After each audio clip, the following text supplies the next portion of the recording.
Hello, students. Today, we're going to discuss a very interesting topic, globalization. Now, when we hear this word, we usually think of things like the internet, airplanes, things from our time. But is that the whole story? What if I told you that our world has been connected for a very, very long time? Let's go back in time and explore the making of our global world in the pre-modern era. So this is the path we'll take today. First, we'll ask if globalization is old or new. Then we'll look at some ancient interconnections, including the famous Silk Roads. After that, we'll talk about something fun, food. We'll see how it traveled across the world. Then we'll touch upon a more serious topic, conquest, trade, and disease. And finally, we'll understand what it means for the world to become a shrinking world. All right, let's begin with our first section. Here, we're going to ask a very important question about globalization. So, when you think about a global world, what comes to your mind? I'm sure it's things like fast internet, mobile phones, airplanes, right? It all feels very new, doesn't it? But we have to ask ourselves, is this a recent thing, or has the world been connected for much longer? Well, the answer is that the making of our global world has a very long history. It's not something that happened overnight. For centuries and centuries, people have been moving from one place to another. Traders, people looking for work, priests, and through their travels, they connected the world. Okay, so this brings us to a new question. If there were no planes or internet, how were people connected across such large distances? Let's find out. So, who were these ancient travelers? Well, they were people from all walks of life. We had traders, of course, looking to buy and sell things. There were travelers who were just curious to see the world. And then there were priests and pilgrims traveling for religious reasons, and missionaries who wanted to spread their beliefs. All these people, for different reasons, traveled long distances. And, as they traveled, they didn't just carry their luggage with them. They carried so much more. They carried goods, and money, of course, but they also carried their skills, their ideas, their values, and even new inventions. And they also carried something they couldn't see, germs and diseases. We'll talk more about that later. Look at this picture. This is a carving on a stone from Goa, and it's from the 10th century. This shows us that even 1,000 years ago, people were using ships for trade. The seas, especially the Indian Ocean, were like busy highways connecting different parts of the world. And India, because of its location, was a very important center for all this activity. Okay, now let's talk about one of the most famous examples of these ancient connections. I'm sure you have heard of it, the Silk Roads. Now, when we say Silk Roads, please don't think of just one single road. It was actually a big network of many routes, some on land and some on sea. And these routes connected vast areas, linking Asia with Europe and North Africa. This was a really important network that existed for a very, very long time.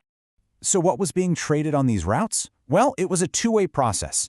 From the east, things like Chinese silk, pottery, and textiles, and spices from India and Southeast Asia traveled to the west.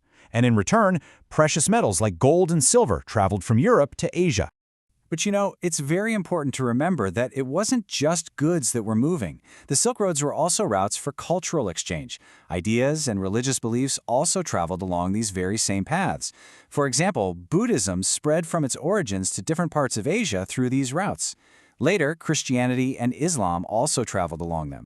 All right, let's move on to our next section. This one is about something we all enjoy, food. Let's see how food also traveled the world. Did you know that many of the foods we eat today have a history of travel? Take noodles, for example. It is believed they traveled west from China and became what we now call spaghetti in Italy. It's also possible that pasta was taken by Arab traders to Sicily. See, even our food has a global story. And many of the foods that are so common in India today, things like potatoes, tomatoes, chilies, maize, and sweet potatoes, well, our ancestors did not know about them. These foods actually came from the Americas after they were discovered by Christopher Columbus. It's hard to imagine our food without them now, isn't it? Now, sometimes this exchange had very serious consequences. For example, the potato became a very important food for the poor in Europe, especially in Ireland.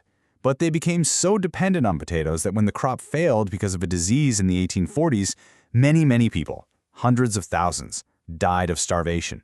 It's a sad reminder of how dependent people can become on a single crop. So, after the sea routes to America were discovered, the world became even more connected. But this new connection also had a darker side. Let's look at conquest, trade, and disease. Now, we might think that conquest is all about big armies and powerful weapons, but in the case of the Spanish conquest of America, their most powerful weapon was not a conventional military weapon at all. So, what could it be? What weapon could be more powerful than guns and swords? Think about it for a moment. Well, the answer is germs, particularly the germs of diseases like smallpox. You see, America had been cut off from the rest of the world for millions of years, so the people living there had no immunity, no protection against diseases that were common in Europe. For them, this disease was absolutely deadly. And this is the most important part. The disease spread very fast, even before the European armies reached many places. It killed and weakened so many people, wiping out whole communities. This made it much, much easier for the Europeans to conquer them. Okay, let's bring all these ideas together now. We're going to talk about how the world started shrinking. So before our modern era, the world was already becoming smaller and more connected through all these exchanges we've talked about. When we say the world was shrinking, we don't mean that the planet itself became smaller. It means that people from different parts of the world were coming into contact with each other more and more. So, how does knowing all this help us today? Well, it helps us understand that the global world we live in now didn't just appear suddenly. It has a long, long history. These ancient connections are the roots of our modern globalization. So I want you to think about this. How do these events from the past still affect our lives today?